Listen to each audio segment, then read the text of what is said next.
Prison food. The shocking truth of what inmates really eat. The morning count. The fluorescent lights never really turn off in cell block C. They dim at 10 p.m., casting everything in a pale blue wash that makes it impossible to tell if you've been asleep for 10 minutes or 3 hours. By 5:15 a.m., they're back to full brightness, humming with that electric buzz that becomes part of the silence. Raymond Torres has been awake since 4:30. He's sitting on the edge of his bunk in a cell barely wider than his arm span, waiting. Not for breakfast. Not yet. He's waiting for the count. Every morning, before the facility moves, before the doors unlock, before the first meal cart rolls out of the kitchen, the guards walk the tiers and count bodies. It's federal policy. You can't feed inmates until you know exactly how many you have. The count at the Federal Correctional Institution in Victorville, California, is always the same, 1,119 men. That number has held steady for 11 months.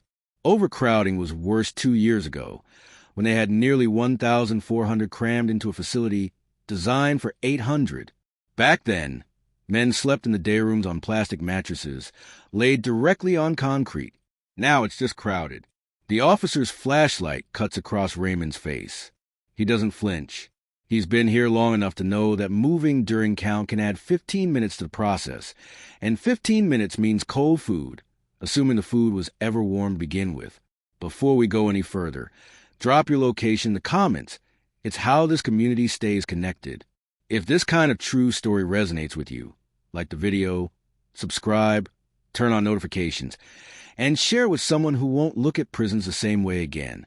The count clears at 5:43 a.m.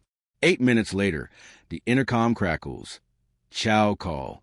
C block. Report to the corridor. Raymond stands. He's lost 18 pounds since he arrived 14 months ago. Even though he eats every meal they give him, he's not alone. In prisons across America, malnutrition doesn't look like starvation. It looks like this. Men who are fed 3 times a day but never get enough. Men whose bodies are slowly breaking down on diets designed only to meet the minimum legal threshold of calories, with no regard for nutrition, vitamins, or basic human dignity. The line forms quickly. No one rushes, but no one lingers either. In prison, food isn't just fuel. It's currency. It's power. It's one of the few things that still feels human, even when it barely qualifies as food. The food contract. The meal Raymond is about to eat was planned 9 months ago in an office 2,200 miles away, in downtown Philadelphia. That's where Aramark Correctional Services operates its regional headquarters, coordinating food service contracts for over 400 prisons and jails nationwide. Aramark didn't start in corrections. The company built its reputation in the 1960s providing cafeteria services to universities and corporate campuses. By the 1980s, they'd expanded into hospitals and sports arenas. Prisons came later, in the wave of privatization that swept through American corrections in the 1990s. The promise was efficiency. The reality was profit. The contract Aramark signed with the Federal Bureau of Prisons in 2018 is a masterpiece of cost reduction. They agreed to provide 3 meals per day at an average cost of $2.63 per inmate, not per meal, per day. After labor, overhead, and transportation, that leaves roughly 75 cents per meal for the actual food. To make that number work, everything is purchased in bulk from the cheapest possible sources. Chicken comes in the form of mechanically separated poultry, a paste-like substance made from bones and tissue that's been pressure washed and reconstituted. Vegetables arrive frozen in 40-pound blocks, pre-cooked and loaded with sodium to extend shelf life. Bread is delivered in shrink-wrapped stacks, baked weeks earlier at a factory in Iowa. Eggs come as a yellow powder that's mixed with water. None of this is illegal. It meets USDA standards for institutional food service. But meeting the minimum standard and providing adequate nutrition are not the same thing. Dr. Michael Vaughn, a food systems researcher at St. Louis University, spent 3 years analyzing the nutritional content of prison meals across 12 states. His findings, published in the 2020 report, were stark. The average prison diet is severely deficient in fresh fruits, vegetables, and whole grains. Sodium levels are often 3 to 4 times the recommended daily intake.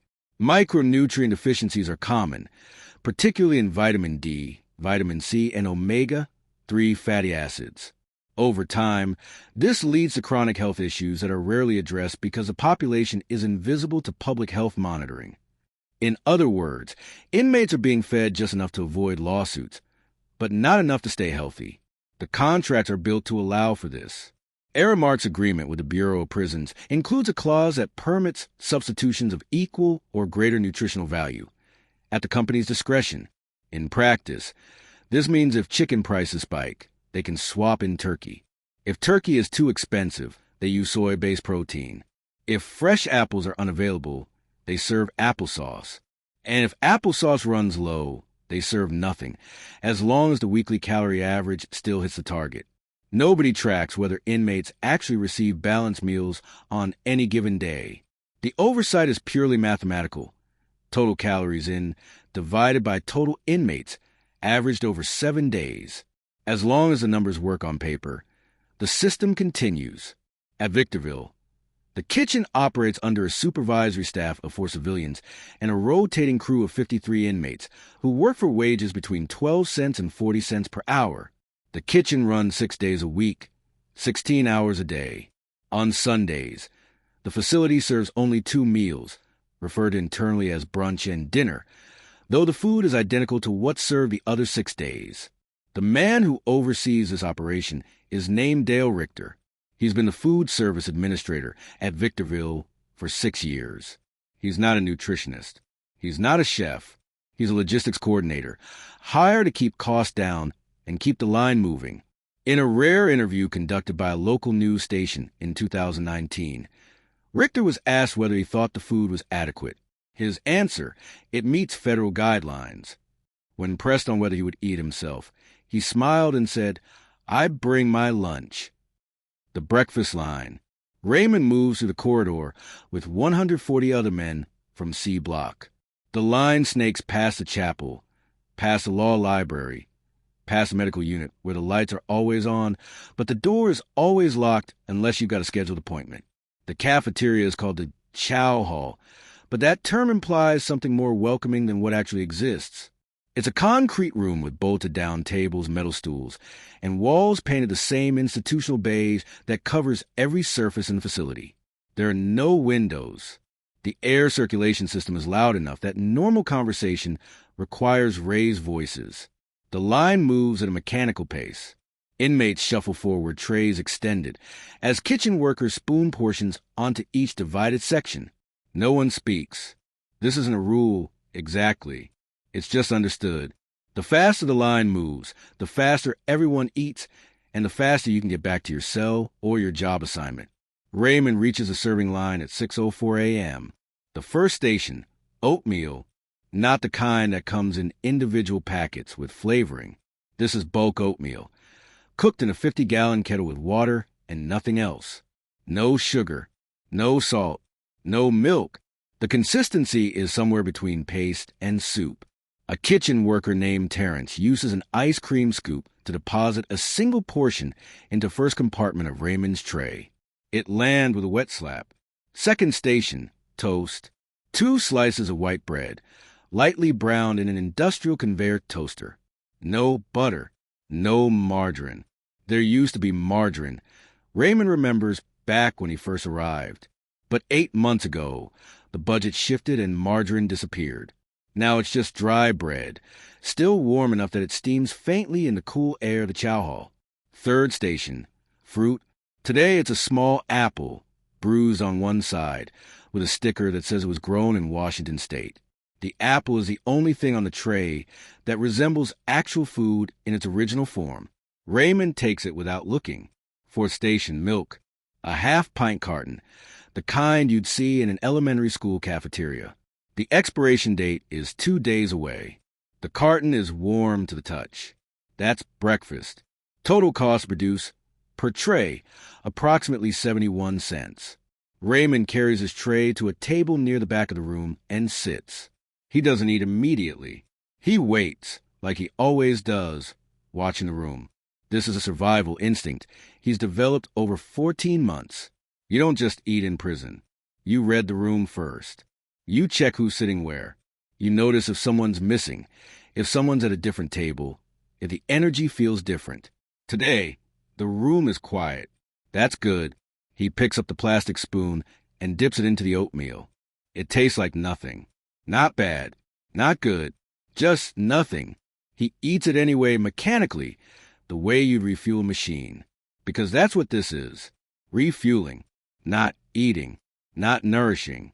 Just putting enough calories into your body to function until the next meal. The toast is stale but edible. He eats both slices in 4 bites. The apple has a mealy texture, but it's sweet enough that it almost feels like a reward. He saves it for last. The milk is warm and faintly sour, but he drinks it because hydration matters more than taste, and the commissary charges $1.85 for a bottle of water.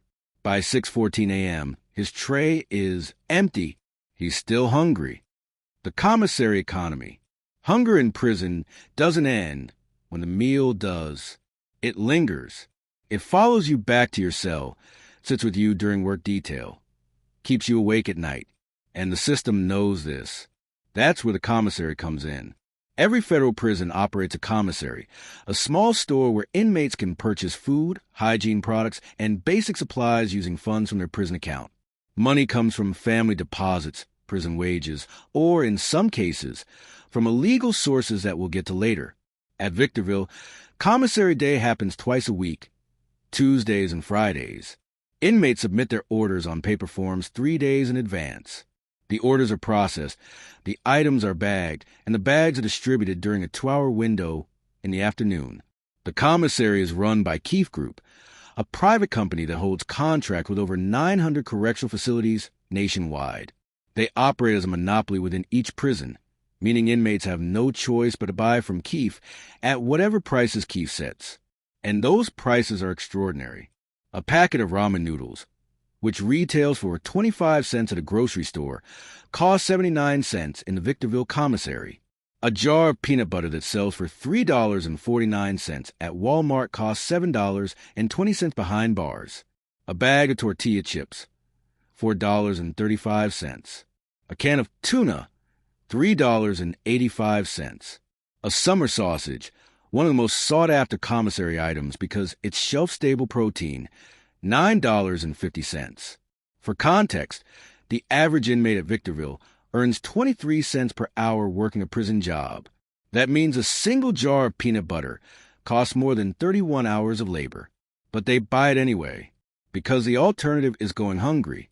Raymond spends roughly $60 per month at commissary. His family deposits $40, and he earns about $20 from his job in the laundry facility.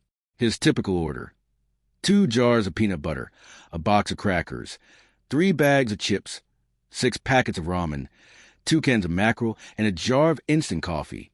This food supplements what the prison provides, but it doesn't replace it. It can't. The portions are too small, the price is too high. What it does is take the edge off. It turns constant hunger into manageable hunger, and it creates an economy. Inside Victorville, food is currency. A packet of ramen can be traded for a stamped envelope. A summer sausage can settle a debt.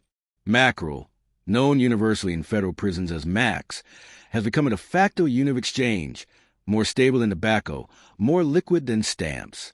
In a 2016 study published in the British Journal of Criminology, researcher Michael Gibson Light documented how mackerel emerged as prison currency specifically because of deteriorating food quality. As prison meals became less filling and less nutritious, inmates turned to commissary items that could both feed them and be traded.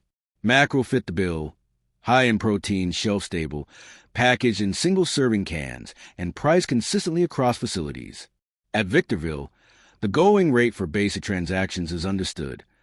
1 Mac equals roughly $1.50 in commissary value. A haircut from an inmate barber, 2 Macs. A custom greeting card drawn by an inmate artist, 3 Macs. Access to a smuggled cell phone for 5 minutes, 10 Macs. But the commissary economy only works if you have money coming in from the outside. If your family can't send funds, if you don't have a prison job, or if you've been sanctioned and lost your commissary privileges, You're locked out. That's when desperation sets in. And that's when the kitchen becomes more than just a workplace. It becomes a black market. The kitchen workers. Terrence Mills has worked in the Victorville kitchen for 2 years and 4 months. He earns 23 cents per hour, which comes out to roughly $40 per month before deductions for restitution, court fees, and the Victim Compensation Fund. After deductions, he takes home about $18. He's been incarcerated for 6 years on a drug trafficking conviction. He has 4 years left. The kitchen job was competitive. 73 inmates applied when the position opened. Terrence got it because he had prior restaurant experience on the outside, because he had no disciplinary infractions in the previous 18 months, and because he knew someone. That's how it works. Everything in prison is a network. The kitchen operates in 2 shifts, 4 a.m. to 12 p.m. and 11 a.m. to 7 p.m., with a 1-hour overlap for transition. Terrence works the early shift. He's responsible for breakfast and lunch prep, which means he's the one portioning oatmeal, toasting bread, assembling the trays that 1,119 men will eat from. The work is repetitive and exhausting, but it has advantages. First, you're out of your cell for 8 hours. In a facility where most inmates spend 21 hours a day locked down, that matters. Second, you move. You're on your feet, active, engaged. The monotony of prison is soul-crushing. The kitchen breaks that, even if only slightly. Third, you eat better. This isn't official. There's no policy that says kitchen workers get extra food. But there's a reality, and the reality is this. When you're surrounded by food for 8 hours a day, when you're the one preparing it and portioning it, you eat. Not in front of the supervisors. Not obviously. But in the walk-in cooler, in the dry storage room, in the 3 minutes between tasks when no one's watching, you eat. A handful of shredded cheese. A scoop of peanut butter straight from the drum. An extra piece of chicken that somehow didn't make it onto the line. Terrence has gained back the weight he lost during his first year inside. He's not starving anymore.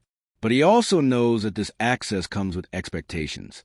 The kitchen has its own hierarchy, separate from the yard, separate from the cell blocks. At the top, the lead inmate cook, a man named Vincent Ruiz, who's been in federal custody for 19 years and has worked in institutional kitchens for 12 of them. Vincent doesn't just cook. He controls the flow of food. If you need an extra tray for your cellmate who missed chow call because of a medical appointment, you go through Vincent. If you want to trade commissary items for fresh vegetables that technically aren't supposed to leave the kitchen, you go through Vincent. If you're trying to get someone a job in the kitchen, you go through Vincent. And Vincent expects something in return. It's not money, usually. It's favors, information, loyalty, a willingness to look the other way when food disappears in quantities too large to be casual snacking. Because the kitchen isn't just feeding inmates. It's also feeding a smuggling operation. The food pipeline. Every Tuesday, a semi-truck backs up to the loading dock at Victorville's service entrance. The truck comes from a regional distribution center in Riverside, 40 miles southwest. It carries the week's food supply, pallets of frozen chicken, boxes of canned vegetables, drums of cooking oil, bags of rice, industrial containers of powdered eggs. The delivery is logged, inspected, and signed by Dale Richter, the food service administrator. Then it's unloaded by a crew of inmates who work in the warehouse detail. The process takes about 90 minutes. This is where the first leakage happens. Not every item that arrives on that truck makes it into the official inventory. A case of ground beef might be recorded as 25 pounds when it's actually 30. A box of apples might be logged as containing 40 pieces when there are 48. The difference is small enough that it doesn't trigger audits, but large enough that it adds up. Where does the extra food go? Some of it goes to the guards. This isn't universal. Most correctional officers at Victorville are there to do their job, collect their paycheck, and go home. But in any system where resources are scarce and oversight is thin, there are always people willing to bend the rules for personal gain. Officer Jason Creel worked at Victorville for 7 years before he was arrested in 2021 on charges of smuggling contraband. The case didn't make national news. It barely made local news. But the details that emerged during his trial revealed a network that had been operating for at least 3 years. Creel was taking food from the kitchen, steaks, chicken breasts, fresh produce, and selling it to other officers at a discount. The food was repackaged in plain bags and handed off during shift changes. The officers would take it home. Some of them knew it was stolen. Some didn't ask questions. In exchange, Creel received cash payments and favors. Shift swaps, blind eyes during shakedowns, advance warning when random locker inspections were scheduled. The operation unraveled when an inmate named Carlos Mendez, who worked in the kitchen and was part of the smuggling chain, got into a dispute with another inmate and decided to talk to internal affairs as leverage. Creel took a plea deal. He served 14 months in a county jail and lost his pension. But he wasn't the only one. The investigation revealed that at least 4 other officers at Victorville had accepted food from the kitchen in exchange for small favors. None of them were charged. They were quietly reassigned or allowed to resign. The larger point is this. The food pipeline doesn't end at the prison kitchen. It extends into the staff break room, into personal vehicles, into homes outside the fence. And every item that leaves the prison illegally is an item that doesn't feed the inmates it was purchased for. But the guards aren't the biggest problem. The biggest problem is the organized redistribution happening inside the facility itself. The hustle. Vincent Ruiz has been incarcerated since 2006. His conviction was for conspiracy to distribute methamphetamine across 3 states. His sentence, 25 years. He'll be eligible for release in 2029 when he's 62 years old. But Vincent isn't waiting for release to rebuild his life. He's building it now from inside, using the only resource he has consistent access to, food. Vincent runs what's known in prison culture as the store. Not an official store. The commissary is official. This is something else. This is a private distribution network where inmates who can't afford commissary or who've maxed out their spending limits can get food on credit. Here's how it works. An inmate comes to Vincent and says he needs food. Maybe his family stopped sending money. Maybe he's in debt to someone else and can't risk spending his commissary funds. Maybe he just got transferred from another facility and his account hasn't caught up yet. Vincent provides the food, ramen packets, chips, cookies, summer sausage, mackerel. But it's not free. It's a loan. And like any loan, it comes with interest. The standard rate is 2 for 1. You borrow 1 Mac today. You owe 2 Macs on commissary day. You borrow a $4 bag of chips. You owe $8 worth of product when your account refills. If you can't pay, the debt doesn't disappear. It compounds. And if it compounds long enough, you're not just in debt to Vincent. You're obligated to him. That might mean doing favors, carrying messages, holding contraband, vouching for someone, or keeping quiet about things you see. In extreme cases, it means your family on the outside gets a phone call, a polite call, someone explaining that you've borrowed food, that you owe a debt, and that the debt can be settled if they send money to a specific account. Not your prison account, a different account. Controlled by someone on the outside who's connected to someone on the inside. This is how prison gangs operate in the modern era. Not through violence, primarily through economics. Vincent isn't officially affiliated with any gang, but he pays taxes to the Mexican mafia, known inside as Laim. The tax is a percentage of his earnings from the store, paid in commissary items that get funneled up the chain to shot callers in higher security facilities. In return, Vincent gets protection. No one robs him. No one challenges his authority in the kitchen. And if someone doesn't pay their debt, Laim makes sure the message gets delivered one way or another. The food that Vincent sells doesn't come from commissary. At least, not entirely. Some of it does. He buys in bulk, then resells at markup. But a significant portion comes from the kitchen itself. This is where Terrence comes in. Terrence's job, officially, is to portion meals and maintain cleanliness in the prep area. Unofficially, his job is to divert food before it reaches the serving line. A tray of chicken breast that was supposed to serve 50 inmates gets portioned for 45. 5 portions disappear. A bag of shredded cheese gets opened, and half the bag gets resealed and stored in a different location. A case of apples gets logged as delivered, but never makes it to the serving line. The missing food goes into trash bags, which are placed in specific bins marked for disposal. But they don't get disposed of. They get picked up by inmates on the sanitation crew, who transport them to the laundry, where they're hidden inside industrial dryers that aren't currently in use. From there, they're distributed to Vincent's network. The whole operation is so routine that it's almost boring. No drama, no violence, just a steady, quiet flow of resources from the system into private hands. And it works because the system is designed to allow it. The food budget is so tight that no one's tracking individual items. The oversight is purely mathematical. As long as the total calorie count averages out over the week, no alarms go off. The fact that inmates are eating smaller portions and someone else is eating the difference, that's invisible. Until it isn't. The audit.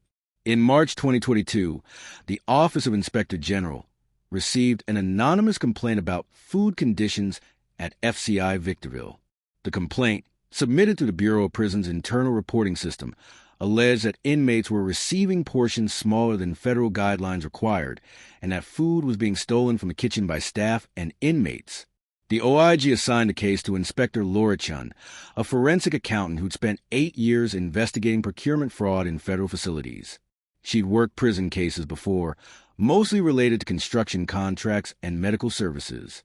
Food service was new territory, but the principles were the same. Follow the money, check the paperwork, find the gaps. Chin arrived at Victorville on May 11th, 2022, without advance notice.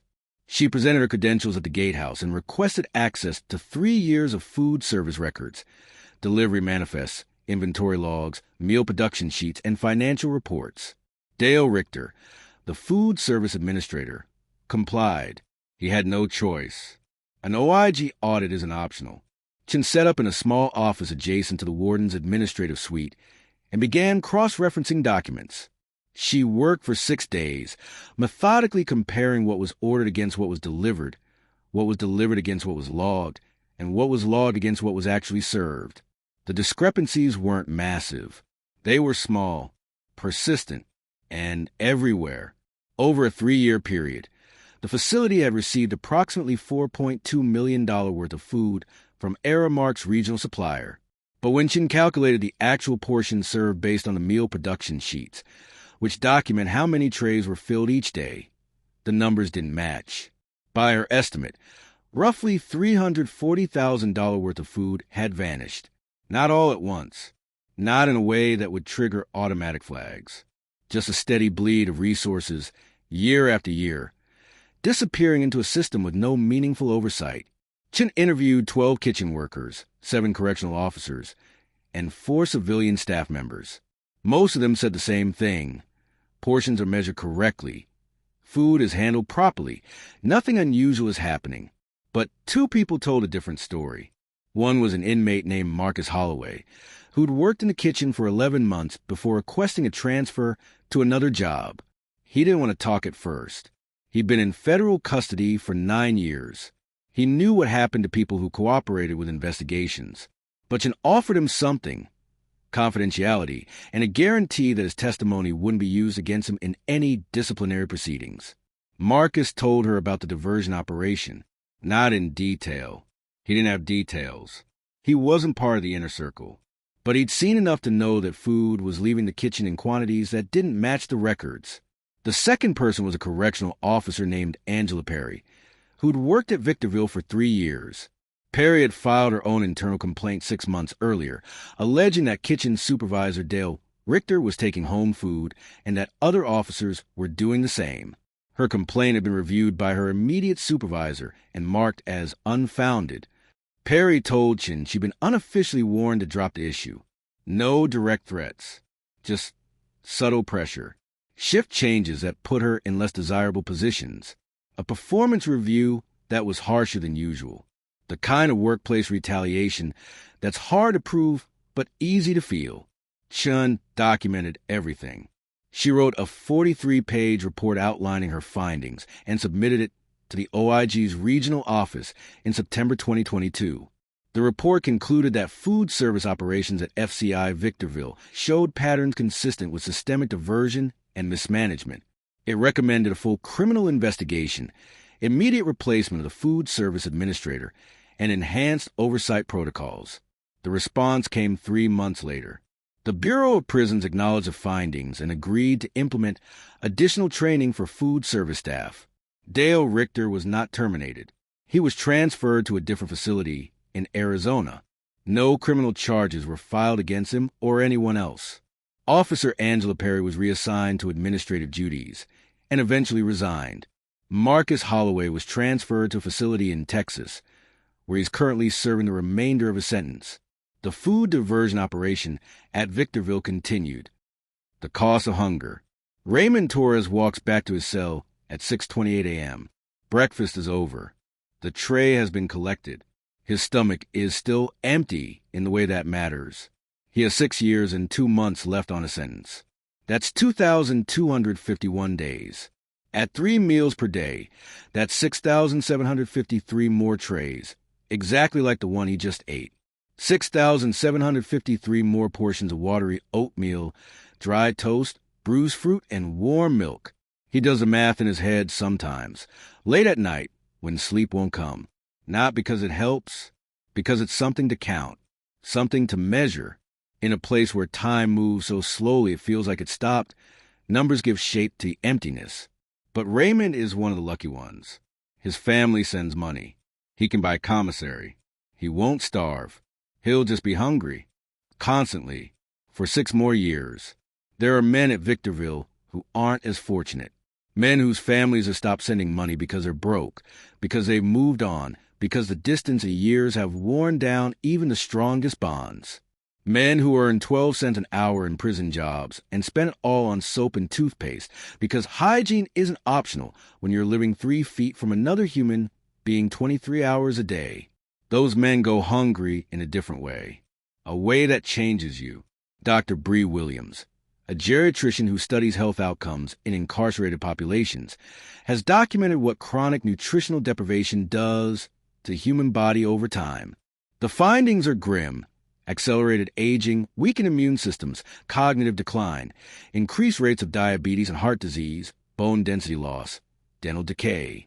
In a 2019 study published in the Journal of Correctional Healthcare, Dr. Williams and her colleagues found that men incarcerated for 10 years or more showed biological markers consistent with people 15 to 20 years older. Their bodies were breaking down faster than they should, and nutrition was a significant factor. We're not just talking about hunger in the immediate sense. Dr. Williams explained in an interview, we're talking about cumulative damage. These men are being fed at subsistence levels for years, sometimes decades. By the time they're released, their bodies are compromised in ways that will affect them for the rest of their lives. And society will bear that cost, whether through healthcare expenditures, disability claims, or reduced life expectancy. The Bureau of Prisons doesn't track long-term health outcomes related to nutrition. There's no database, no longitudinal study, no systemic effort to understand what happens to human bodies when they're fed the absolute minimum for years on end. The data simply doesn't exist. What does exist are the men themselves, 150,000 of them in federal custody, another 1.2 million in state prisons. Each one eating from trays prepared by the lowest bidder, portioned by people earning pennies an hour, in a system designed not for rehabilitation or health, but for cost efficiency. Raymond sits on his bunk and pulls out the apple he saved from breakfast. He turns it over in his hands, examining the bruise, the small soft spot where the flesh has started to break down. He'll eat it later, before commissary day, when the hunger gets worse. Outside his cell, the facility continues its rhythm, doors opening and closing, announcements over the intercom, the distant clang of metal on metal, 1,100 men moving through their routines, counting down days, waiting for release, waiting for appeals, waiting for something to change. And 3 times a day, every day, the food carts roll, the trays stack 12 high, the portions never change.